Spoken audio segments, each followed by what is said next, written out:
এটা পাগার housing society বা পাগার এলাকার কবরস্থান, খ্রিস্টানদের কবরস্থান। এখানে সাহিত্য আছে অনেকেই, বিশেষভাবে মঙ্গলদা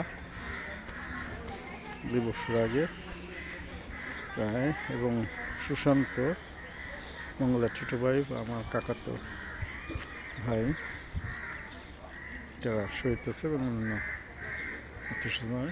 সুন্দর একটা কবরস্থান, ছোট পরিসর হলেও সুন্দর টিকটক।